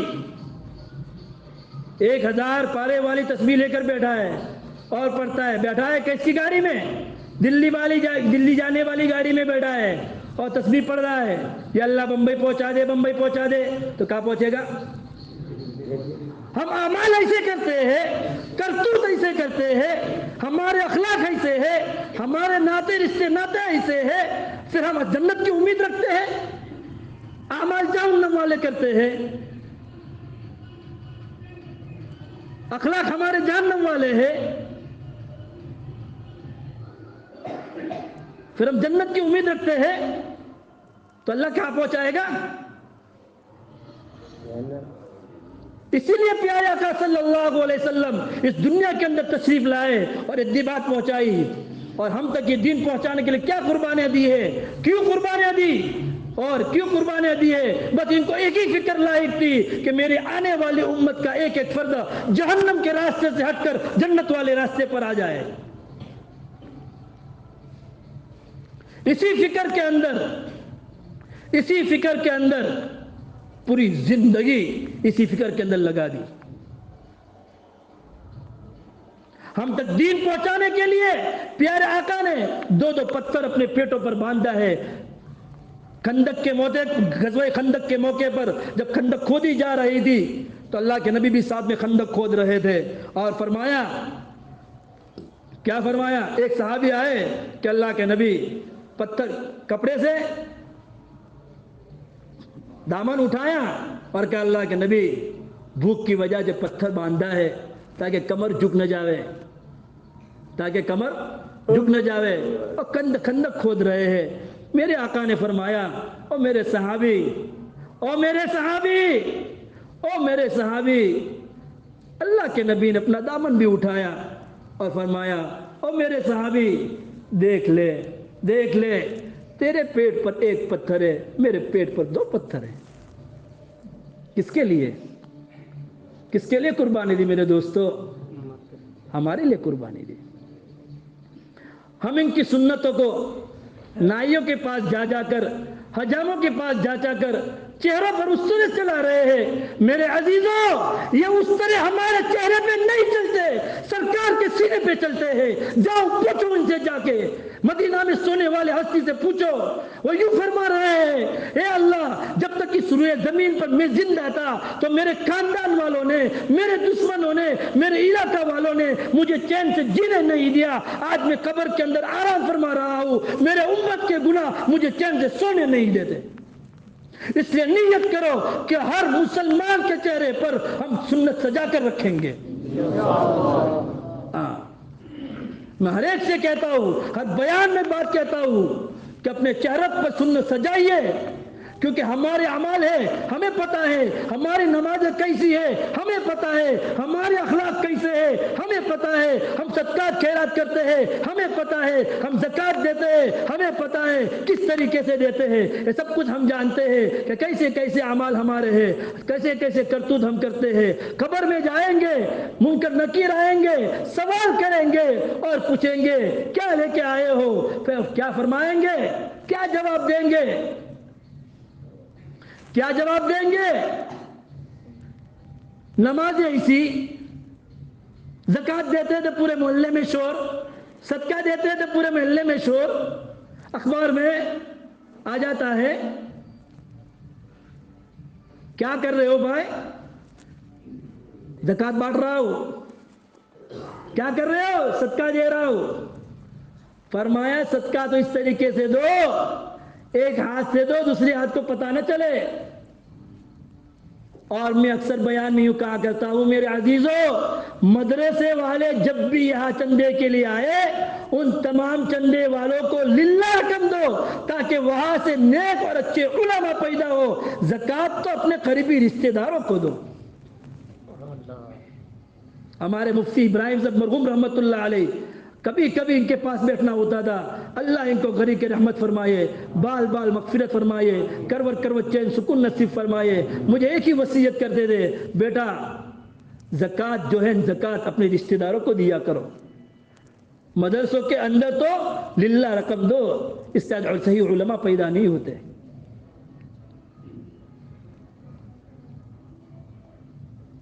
ہم ہمارے بچوں کو اس مدرسے میں ڈالتے جہاں زکوٰۃ کا پیسہ جاتے، ہم کچھ زکوٰۃ دے رہے.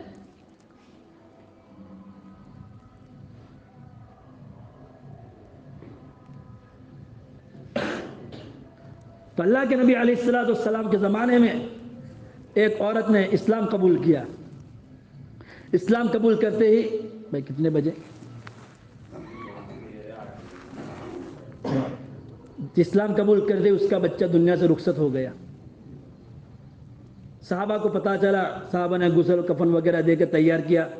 اللہ کے نبی کو اطلاع دی. اس کی ماں کو پتہ نہیں ہے، اس کی ماں کو پتہ نہیں ہے. پہلے آقا نے فرمایا اس کی ماں کو اطلاع دو کہ تمہارا بیٹا دنیا سے رخصت ہو گیا ہے. ماں نے کیا کہا؟ ابھی اس کو چھیڑنا مت، نماز مت پڑھانا. وضو کیا، مصلی بچھایا، 2 رکعت نماز پڑھی، اللہ سے مانگا اللہ میں تیرے نبی کے لائے ہوئے دین پر آ گئی، تیرے احکام کو بجا لانے کے لیے میں نے سب کچھ پچھلے رشتہ داروں کو سب کو چھوڑ کر آ گیا. تو نے مجھ سے میرا بچہ چھین لیا، لوگ مجھے تانے دیں گے، میں تانا برداشت نہیں کر سکتی. بس کتنی بہترین انداز میں اس نے نماز پڑھی ہوگی، کتنی بہترین انداز میں اس نے اللہ سے مانگا ہوگا کہ بچے کے اندر روح پیدا ہو گئی اور بچہ زندہ ہو گیا. 2 رکعتوں کے ذریعے صحابہ نے اپنے مسائل حل کروائے ہیں، مردہ جانوروں کو زندہ کروایا ہے. 2 رکعتوں کے ذریعے اپنے گھروں کے اندر اناج کے چکیاں چلائی ہے. میرے عزیزوں، بہت سارا پیسہ ہمارا شادیوں کے اندر برباد ہوتا ہے، جہیز کے نام سے ہم دیتے ہیں. علماء سے پوچھو. اکثر میں یہاں کے جو ہمارے علماء فارغ ہوا گئے ہیں، اکثر علماء سے میں کہتا ہوں یہ سب کا وبال، یہ جہیز کا وبال تم پر آئے گا، یاد رکھنا. کیوں کہ تم خود لے کے بیٹھے ہو، تمہیں پتہ نہیں ہے، حدیثیں تم نے نہیں پڑھی ہے. پیارے آقا کی صلی اللہ علیہ وسلم کی 4 بیٹیاں تھیں، 4 بیٹیوں کی شادیاں کی. کس کو جہیز دیا؟ 3 میں سے کسی کو کچھ نہیں دیا. حضرت فاطمہ الزہرا رضی اللہ تعالیٰ عنہ کو دیا. کیا دیا؟ جہیز دیا؟ نیا بھائی نا. کیا دیا؟ شادی کس سے ہوئی تھی؟ حضرت علی سے. حضرت علی کے پاس تو گھر بھی نہیں تھا, تو گھر کا سامان کیسے ہوگا؟ تو ایک مکان بنا دیا, مٹی کا کچا مکان بنا دیا, اور اللہ کے نبی نے ایک چارپائی دے دی, ایک بچھونا دے دیا, ایک چٹائی دے دی, 2 تکیے دے دیے, ایک مشکیزہ دے دیا پانی کا, اور ایک چکی دے دی. اس کو جہیز کہتے؟ یہ تو ضرورت کا سامان ہے. میں تمام نوجوانوں سے کہتے ہوں, جہیز لینے سے پہلے سوچو. ہم اخباروں میں پڑھتے نہیں پڑھتے کتنی مسلم لڑکیوں نے مذہب اسلام چھوڑ کر کفر اختیار کر لیا ہے, کتنی مسلم لڑکیوں نے خودکشی کر کے اپنے آپ کو جہنم کے حوالے کیا ہے. کیوں؟ جہیز کے مسئلے کے بارے میں. اور میں یہاں تک کہتا ہوں کہ جب اپنی بیٹی کے لیے کوئی چیز لاؤ شادی کے موقع پر, تو ماں سے بھی کہہ دو اور باپ سے بھی کہہ دو کہ اپنی سہیلی کو وہ چیزیں بھی نہ دکھائے.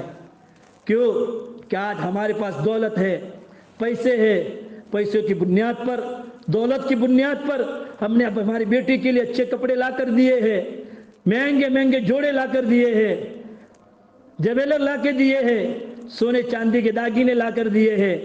اگر ہم کو پتہ نہیں ہے کہ اس کی سہیلی میں سے کتنی سہیلیاں یتیم ہیں, جن کا باپ قبرستان میں ہے, جن کا باپ یتیم, جن کا باپ ہسپتال میں مریض پر ہسپتال میں بستر پر پڑا ہوا ہے, جس کا باپ مزدور ہے. میرے دوستو یاد رکھنا, اگر وہ سہیلیاں اس سامان کو دیکھے گی, اس سامان کو دیکھے گی, وہ اندر سے دل کی آہ اندر سے لگے گی, اور ان کے آنکھوں میں سے جو آنسو کا قطرہ گرے گا, خدا پاک کی قسم کھا کے کہتا ہوں اس آنسو کا قطرے کا جواب دینا پڑے گا. نہ دکھاؤ. کیوں دکھاتے ہو؟ سہیلیوں کو دکھانے کے لیے لائے ہو کہ اس کے شوہر کو دکھانے کے لیے دیا ہے؟ اور عام طور پر جہیز جو دیا جاتا ہے, عام طور پر جو جہیز دیا جاتا ہے, ہمارے علاقوں کو اللہ محفوظ فرمایا ہے. مولانا عمر صاحب پالم پوری رحمۃ اللہ علیہ کو اللہ جزائے خیر عطا فرماوے. ہاں, بڑی محنت ہے. بڑا سے بڑا مالدار ایسی شادی کرتا ہے جیسے غریب کے گھر میں ہوتی ہے, ایسی رخصتی ہوتی ہے جیسے غریب کے گھر میں ہوتی ہے. ہاں ٹھیک ہے, ولیمے کرو اپنی حیثیت کے اعتبار سے, لیکن جہیز کا نام و نشان بھی نہیں. یا تو بیٹھ جاتا ہے, لڑکی لاؤ, کیا دوں گے؟ 4 ویلر, 2 ویل, پلنگ. ارے بھائی کیا کر رہا ہے تو؟ مرد ہے کیا ہے؟ بیوی کے پلنگ پر سہاگ رات بنانے والا مرد ہو سکتا ہے؟ تو آج شادی سے پہلے بھیک مانگ رہا ہے, تو پرائی لڑکی تیرے گھر میں آئے گی تو شادی کے بعد اس کی کیا خدمت کرے گا, کیا ضرورتیں پوری کرے گا؟ تو شادی سے پہلے ہی مانگنا چالو کر دیا ہے, پوری زندگی مانگے گا کیا؟ میں ان علماء سے پوچھتا ہوں کہ ایک حدیث بتاؤ, قرآن کی ایک آیت بتاؤ کہ جہاں سے لڑکی کی رخصتی ہوتی ہے اس گھر میں کھانا پکانا جائز ہے؟ دیکھیں کیوں کرتی ہے یہ لڑکی؟ نہیں جاتی گھر سے, لڑکی کا جنازہ اٹھتا ہے, ماں اس لیے روتی ہے. بڑے وہ سگے بھائی کے گھر جاتی ہو, سگے چچا کے گھر جاتی ہو, سگے ماموں کے گھر جاتی ہو, لیکن وہ ہمیشہ کے لیے جاتی ہے, اس کا زیادہ رہنا ہوا ہے. تو جس گھر میں میت ہو اس گھر میں کھانا ہوتا ہے. اور اکثر جہیز کے معاملے میں ہاتھ ڈالتے ہیں تو کیا کرتے ہیں؟ مال نہیں ہوتا ہے ان کے پاس, کیا کرتے ہیں؟ سود میں ہاتھ ڈالتے ہیں. میرے عزیزو یاد رکھنا, سور کی بوٹی میں اور سود کی روٹی میں کوئی فرق نہیں ہے, دونوں چیزیں حرام ہیں. آج حکومت نے طرح طرح کے ناچ رنگے ہیں, طرح طرح کے پیکٹ بنائے ہیں, لون کے دوسرے طریقے آزمائے ہیں, کسی نہ کسی طریقے سے ایمان والا اس کے جال میں آ جائے. اور اس کو لے کر اپنے پاس استعمال کر لے ہوئے. میں ان سے پوچھتا ہوں کہ کسی پاخانہ کو لے کر مٹھائی کے ڈبے میں پیک کر دو تو پاخانہ مٹھائی بن جائے گی؟ تو ان کے بنائے ہوئے پیتروں سے ہم لون لیں گے, بیاج لیں گے, سود لیں گے, تو کیا ہمارے لیے جائز ہو جائے گا؟ ایک تو شریعت میں حرام ہے جہیز دینا, جہاں جہیز دیتے ہیں وہاں عورتوں کو, بہنوں کو ورثہ نہیں ملتا. جو انسان ورثہ کھاتا ہے بہنوں کا, اللہ کے نبی یوں فرما رہے ہیں, اپنے پیٹ میں انگارے بھر رہا ہے, اپنے پیٹ میں انگارے بھر رہا ہے. میرے عزیزوں, میں بڑے لوگوں سے بھی کہتا ہوں, علماء سے بھی کہتا ہوں, ٹرسٹی حضرات بھی میری درخواست ہے کہ اس گاؤں کے اندر سے ایک نمونہ پیدا کرو کہ آئندہ سے جتنی بھی شادیاں ہوگی ہم اس جہیز کے فتنے کو ختم کرنے کی پوری کوشش کریں گے. بہت بڑا فتنہ ہے. اللہ نے قرآن میں فرمایا ہے, یوصیکم اللہ فی اولادکم للذکر مثل حظ الانثیین. عورتوں کو ان کا حق دے دو, بہنوں کو ان کا حق دے دو. باپ مرا ہے, اگر باپ نے مرنے کے بعد پیچھے 1 روپیہ چھوڑا ہے تو 1 روپیہ ہے. 4 بہنیں ہیں, 5 بھائی ہیں, تو 1 روپیہ دو کے درمیان میں تقسیم ہوگا. بڑے تم نے چچا بن کر لاکھ روپے بھتیجی کو دیا ہے, ماموں بن کر بانجی کو دیا ہے. یہ سب بیکار ہے, یہ سب بیکار ہے. ہدیے کی نیت کر لینا. ہم یوں سمجھتے ہم نے دے دیا. اگر یوں فرمایا ہے اللہ کے نبی نے, اگر عورت معاف کرنا چاہے گی تو بھی وراثت معاف نہیں ہوتی. جب تک کہ اس کے قبضے میں دے دو, وہ اپنے قبضے میں لے لے وے, اس کے بعد وہ خود سے دے دے وے. ہماری ماں بہنیں ہم سے کیوں نہیں مانگتی ہے؟ آپ کو پتا ہے کہ مانگنے جائیں گے تو بھائی کہیں گے آئندہ سے میرا گھر کا دروازہ مت دیکھنا. میں ایمان کے سامنے رکھ کر, بھائی گرم پانی لانا, ایمان کو سامنے رکھ کر میں اس سے بتا رہا ہوں, اتنا صاف کھول کر آپ کو کوئی نہیں بتائے گا.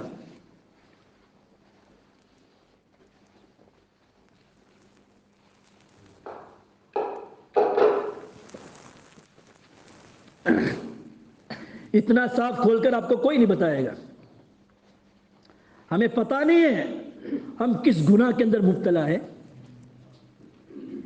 بس جہیز کو دینے کے لیے سود میں ہاتھ ڈالتے ہیں, لون لیتے ہیں, بیاج میں ہاتھ ڈالتے ہیں. ہمارے یہاں تو اتنی پابندی کی جاتی ہے, اتنی پابندی کی جاتی ہے. میرے والد صاحب بھی اکابرین میں سے ہے. یہ جو قافلہ چلتا ہے ودیش میں, مولانا ابراہیم صاحب دیولا, مولانا اسماعیل صاحب گودرا, اسی قافلے میں میرے والد صاحب بھی ہے. میرے صاحب حضرت مولانا عمر صاحب پالم پوری رحمۃ اللہ علیہ کے خاص خادم تھے. اور الحمدللہ اللہ کو شکر ہے کہ میری بھی ان کی زیارت بھی ہوئی ہے, مولانا عمر صاحب کی, اور خدمت کا موقع بھی نصیب ہوا ہے. کیونکہ ان کے پوتے میرے ساتھ پڑے ہوئے ہیں. مولانا عمر صاحب پالم پوری کے لڑکے میرے ساتھ پڑے ہوئے ہیں. مولانا کی بہت زبردست قربانی ہمارے علاقے پر. جس دن میری سب سے بڑی بہن کی شادی تھی, مجھے نہیں بتایا تھا, گھر والوں نے مجھے نہیں بتایا تھا. حالانکہ بھائیوں میں سب سے چھوٹا میں ہوں. 4 بھائی ہیں بڑے, پھر بڑی بہن ہے, پھر میں ہوں, اس کے بعد میرے پیچھے 4 بہنیں ہیں. لیکن مجھے نہیں بتایا تھا کہ بہن کی شادی ہے. مجھے مدرسے سے رخصت کر لیا اور بار نام لکھا دیا, جاؤ 10 دن کی جماعت میں, ششمائی کی چھٹی میں بھیج دیا. نہیں بتایا, 10 دن یا 3 دن کی جماعت میں بھیج دیا. ایک بستی میں تھے تو وہاں نکاح ہوا, تو ایک دم سے مجھے یاد آیا کہ شاید میرے گھر میں بھی شادی ہے. وہ صرف ہمارے علاقے میں ایک اٹیچی رہتی ہے لڑکی کی, اس کے اندر ان کے سامان رہتا ہے, وہ 4 عورتیں لے کے جاتی ہے, بس مسئلہ پورا ہو گیا. کچھ نہیں, نہ گاڑی, نہ یہ, نہ کچھ نہیں, ہو گئی. گودرا کی جماعت ہمارے علاقے میں آئی تھی. میرے چچا سسر کے بعد شادی تھی, تو مسجد میں تھے وہ لوگ, تو میں نے کہا جماعت والوں کو بلا کے ٹھنڈا پلا دو. بھئی آپ لوگوں کو دیر تو نہیں ہو رہی؟ وقت لمبا ہو گیا ہے. ہاں میں مختصر کرنا چاہتا ہوں، لیکن دین کی بات ایسی ہے کہ آپ تک پہنچانا ضروری ہے. تو وہ جماعت لے کے آئے تھے، انہوں نے کہا کہ بھائی جماعت والوں کو میں نے کہا ٹھنڈا پلا دو. ٹھنڈا پلایا. وہ امیر صاحب مجھے پوچھتے ہیں مولانا اب کیا ہوگا؟ میں نے کہا مرد اپنا کام کر لیا، ٹھنڈا پلا دیا، عورتیں اپنا کام کرے گی، بہو کو لے آئیں گے رات کو، بس ہو گیا مسئلہ، ہو گئی شادی، ہو گئی. کہ پنڈال منڈپ منڈپ ڈی جے کچھ نہیں. میں نے کیا ڈی جے بجاؤں گے تو فرشتے کہیں گے دے دے ڈی جے، زور سے دیجیے، یوں ایسا نہیں، زور سے دیجیے، یوں کہیں گے فرشتے خبر میں. اللہ ہماری حفاظت فرمائے. جن باتوں کو اللہ تعالیٰ نے مجھ سے کہلوائی ہے، سب سے پہلے اللہ تعالیٰ مجھے اس پر عمل کرنے کی توفیق عطا فرمائے، اور آپ لوگوں کو بھی عمل کرنے کی توفیق عطا فرمائے. اور دوبارہ اگر اللہ نے زندگی میں برکت رکھی تو میں دوبارہ آؤں گا، لیکن بستی کے ہر جوان ہر بوڑھے پر چہرے پر نبی کی سنت ہونی چاہیے. میرے عزیزوں، ہم پیسے برباد کرتے ایک سنت کو اٹھانے کے لیے. نبی کا سینہ نہ چیرے، ہم نبی کے سینے پر مستورہ نہ چلائے. نبی کے سینے کو، نبی کو تکلیف نہ پہنچائے.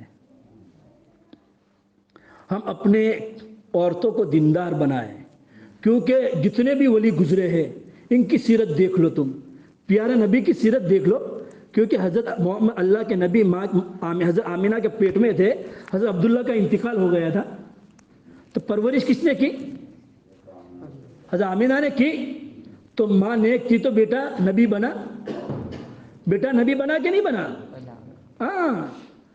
ماں نیک ہوگی.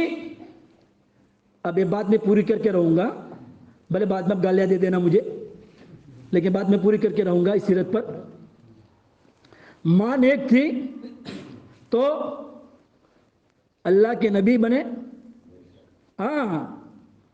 ایک طرف نوح علیہ السلام کی بھی ایمان میں داخل نہیں ہوئی. نوح علیہ السلام تو نبی تھے، لیکن ان کی بیوی ایمان میں داخل نہیں ہوئی، تو بیٹا کنعان بھی ایمان میں داخل نہیں ہوا. دونوں کے دونوں جہنم میں داخل ہو گئے. یہاں ابراہیم علیہ السلام کی والدہ حضرت ہاجرہ نیک تھی، تو بیٹا اسماعیل، حضرت ابراہیم علیہ السلام کی بھی ہاجرہ نیک تھی، تو بیٹا اسماعیل بھی نبی بنا، جن کے نسل سے ہمارے نبی صلی اللہ علیہ وسلم پیدا ہوئے. ہم بزرگوں کی سیرت دیکھیں. اجمیر میں سونے والے معین الدین چشتی رحمۃ اللہ علیہ سے پوچھے، وہ یوں کہہ رہے تھے کہ میں ڈھاکہ سے چلا اجمیر تک کی طرف، پیارے آقا خواب میں آئے اور کہا معین الدین اٹھ جا، جا اس طرف، لوگ جہنم کے کنارے پہ کھڑے، دعوت دے ان کو. ڈھاکہ سے چلے اجمیر کی طرف، صرف ان کی چال کو دیکھ کر 90,000 لوگوں نے اسلام قبول کیا ہے. کس کو دیکھ کر؟ ایمان والے کی چال ایسی ہونی چاہیے، ایمان والے کے بول ایسے ہونے چاہیے میٹھے، کسی کا دل نہ دکھے. تو اپنے والدہ سے کہتے ہیں اماں تجھے پتا ہے جب میں ڈھاکہ سے اجمیر گیا تو میرے چلنے پر 90,000 لوگوں نے اسلام قبول کیا. ماں نے کیا کہا؟ بیٹا تیرا کمال نہیں ہے، تیری ماں کی دینداری نے تجھے یہ سکھایا. قطب مینار ہے دلی میں، دیکھا ہے؟ دیکھا ہے؟ تو دیکھنے میں تو کچھ بھی نہیں چھوڑا ہے اپنوں نے، بہت کچھ دیکھ لیا ہے. موبائل میں بہت کچھ دیکھتے ہو. دیکھو موبائل ایسی چیز ہے کہ جیسا استعمال کرو گے ویسا رہے گی. صحیح استعمال کرو کہ صحیح، غلط استعمال کرو تو غلط. ان کے بارے میں واقعہ بیان کر کے میں بات ختم کروں گا انشاءاللہ. کہ بختیار کاکی رحمۃ اللہ علیہ، ان کا نام کاکی اس لیے پڑا کہ چھوٹے تھے بچپنے میں تو روٹی کو کاکی کر کے بلاتے تھے. کاکی کہتے تھے، امی کاکی دے دے، تاتی کے بجائے بھی کاکی کہتے تھے. تو جب مدرسے میں جاتے تھے، مدرسے کے قابل ہو گئے، تو ماں نے کہا بیٹا مدرسے سے آتے تھے فوراً بچہ کس کو پکارتا ہے؟ نیند میں سے اٹھتا ہے، نیند میں سے بچہ اٹھتا ہے، کس کو پکارتا ہے؟ باپ کو پکارتا ہے؟ ماں کو پکارتا ہے. اس لیے کہا ہے بچے کا سب سے پہلا مدرسہ ماں کی گود ہے. بچے کا سب سے پہلا مدرسہ کیا ہے؟ ماں کی گود ہے. حضرت قطب الدین برقی بختیار کاکی رحمۃ اللہ علیہ چھوٹے تھے، مدرسے سے آتے تھے، امی کھانا دے دے. امی نے کہا بیٹا کھانا امی نہیں دیتی، اللہ دیتا ہے. وضو کرو، 2 رکعت نماز پڑھو اور اللہ سے مانگو. وضو کرو، 2 رکعت نماز پڑھو اور اللہ سے مانگو. جب وہ 2 رکعت پڑھتے تھے، سجدے میں جاتے تھے، ماں کھانا پکا کر کے تاکچے میں رکھ دیتی تھی اور ماں اپنی عبادت میں مشغول ہو جاتی تھی.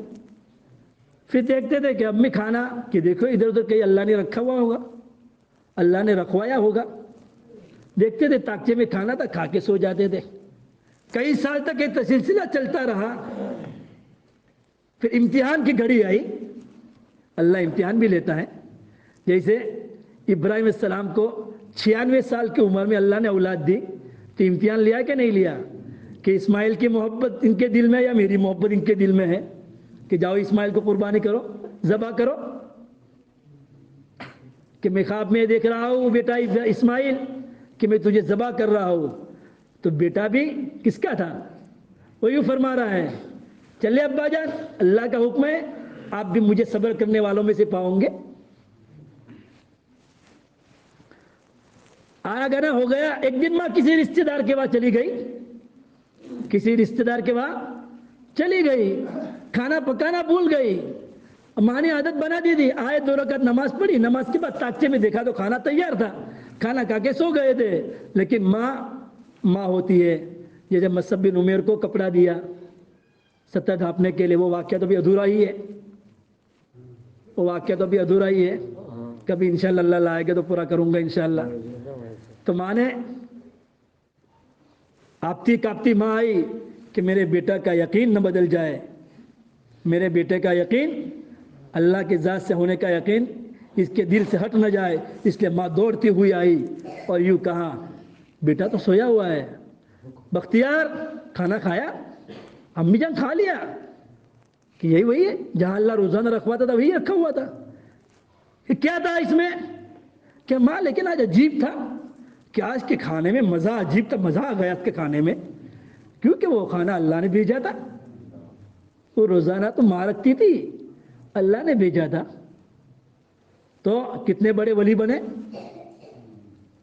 کہ ملک اتنے بڑے ولی بنے کہ جب مرض الموت کی حالت میں دنیا سے رخصت ہو رہے تھے تو انہوں نے 4 وصیتیں کی تھی.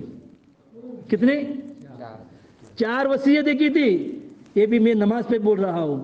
4 وصیت کی نماز کے متعلق کی تھی کہ وہ شخص میری جنازے کی نماز پڑھائے جس کی بالغ ہونے کے بعد کوئی نماز قضا یعنی تکبیر اولا فوت نہ ہوئی ہو، بالغ ہونے کے بعد تکبیر اولا فوت نہ ہوئی ہو.